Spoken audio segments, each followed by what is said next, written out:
Have you ever felt anxious? Why trying so hard to improve yourself, to be better? Laozi, an ancient Chinese philosopher, proposed in his Tao Te Ching, written 2000 years ago, the idea of being good or excellent exists because there's also the not so good. Wait, what does that even mean? Today, I want to share chapter 2 of the Tao Te Ching, a chapter that completely flips how we usually think about beauty, success, right or wrong. By the end of this video, you might see opposites in a whole new light and understand why accepting both sides could be the key to living with more peace and clarity. Here's how Laozi puts in. In simpler terms, when people decide what's beautiful, then ugly also comes into existence.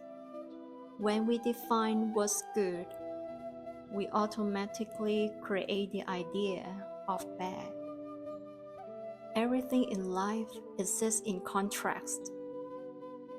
Being and non-being, hard and easy, long and short, high and low. They only make sense because of each other. So the wise person acts Wu Wei, without forcing, teaches without speaking. He lets things grow without owing them, creates without taking credit, leads without clinging to success. Because he doesn't cling, nothing is ever lost. Core wisdom. Opposites give birth to each other. The key idea in this chapter is opposites arise together. We are used to tracing after good and avoiding bad. But Laozi says, these labels only exist in relation to each other. One can't exist without the other.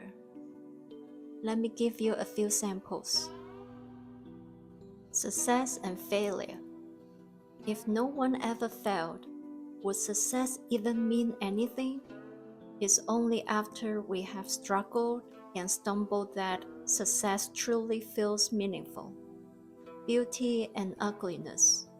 In ancient times, being plump was considered beautiful. Now, being thin is the standard.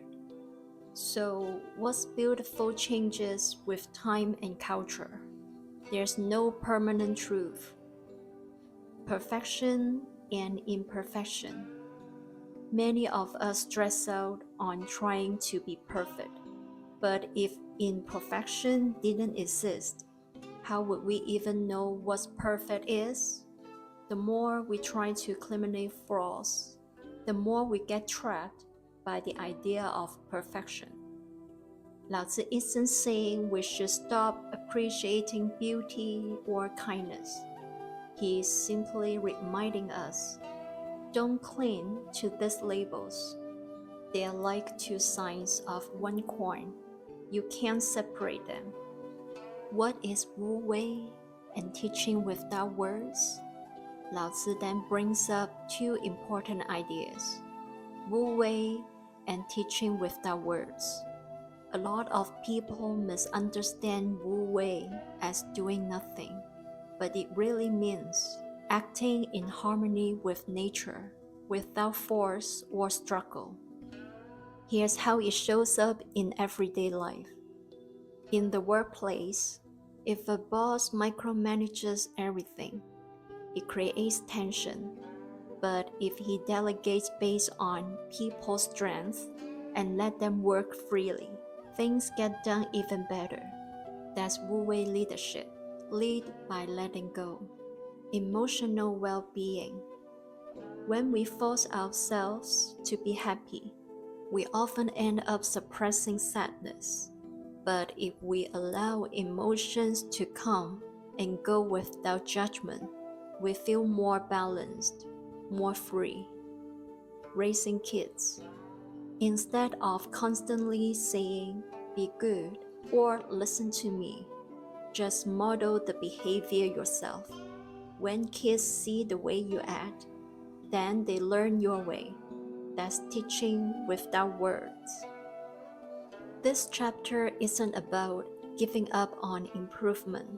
It's about not getting trapped in black and white thinking. Light and shadow go hand in hand. Pain and growth often show up together.